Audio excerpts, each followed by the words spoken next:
What is up, everybody? Michael Gardiner here, founder of Done For You Meetings and B2B Outbound. In today's video, we're talking about 5 ways you can avoid spam.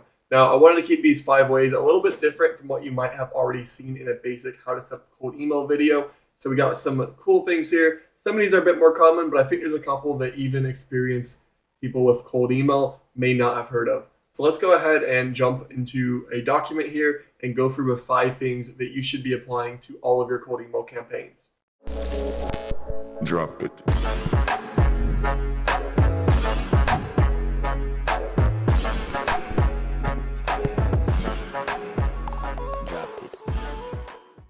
All right, so let's go ahead and jump in. So first off, why is avoiding spam important for cold email? And this is a pretty simple question, but I would still like to go ahead and answer it. So first off, do you check your spam box? Most people do not. And if you do you actually trust the legitimacy of people that are in your spam box? It shows a lack of technical competence and just generally doesn't portray that you are somebody that's worth taking the time to speak to. And also, let's say if you're stuck in spam and your open rate is 30%.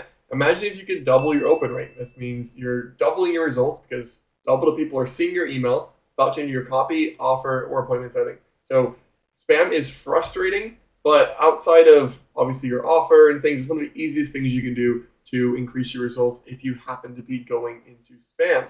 So let's talk about the different ways to avoid spam. The first thing we have here is spam check the keywords in your cold emails before you send them. So there are certain keywords that are commonly used in scams and just general poor business. And you don't want to use these in your cold email because email providers can pick up on them. And the thing is, sometimes you might be using these words without even realizing it. So we want to use a spam word checking tool. My favorite is a free one by a company called Mail Meteor. The link right here. If you go to mailmeteor.com/spam-checker, you can go ahead and plug in your cold email or just write your cold email in this tool. That's personally what I do. And what it's going to do is tell you words that either sound unnatural, or overpromising, they're shady, they have urgency, or just in general, they're financial words. And we just want to avoid doing these. So what we want to do is not necessarily get this down to 0, but we want to get it down to as few spam words as possible. Now, there's often ways to rewrite this without triggering spam keywords that are pretty easy to do. For example, right here, a little trick is like 5%, add a space. Or please answer this, we could say kindly. And we can go through and just change words without changing the meaning until we get a good score. And over time, you'll learn what words to avoid, so it'll become easier and easier to do this without taking too much time. Now, number 2 is to add an option for people to opt out of your cold emails to avoid getting reported. People are going to report you as spam with cold email. That's just the nature of it. There's not any perfect way around this, but one thing that we do that we believe helps is we add an easy option for people to opt out of our emails. Now, we don't want to include an unsubscribe link because that would make our cold email look like a newsletter, and also add a link. So what we do is add a simple PS at the bottom of the email. So for example, if you're selling Facebook ads, you would add PS.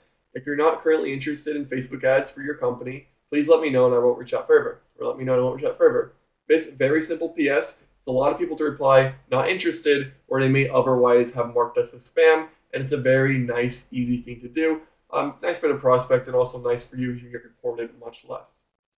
Now, number 3 is to diversify your tech stack. So your tech stack being the tools you're using for cold email. This includes your emails, your cleaning tools, your domain, your sending tools. And why this is important is not all of these tools are created equally. And sometimes one domain or email or sending tool that's working well this month may not work next month, or in combination. For example, a domain with email with a different sending tool may have different results. This is not something you should obsess on if you're first starting. However, if you do have larger campaigns and you really want to grow and don't want to deal with petty spam problems, this is something for you to look into. So let's give an example. If for my domains, I'm purchasing from Porkbun, from Google, and from GoDaddy. My emails, I'm purchasing from Google, Zoho, and Outlook. And from sending, I'm using ManyReach, SmartLead, and Instantly. And I'm going to mix these 3 together. That way, I'm not relying too much on one tool. And that way, if there's, for example, an issue of Google emails and Instantly, my campaigns don't come to a complete halt. Now, number 4 is don't optimize for max sending volume per email. I see a lot of people where they make a huge goal of hers. Let me send as many emails as I possibly can send to be the most cost effective.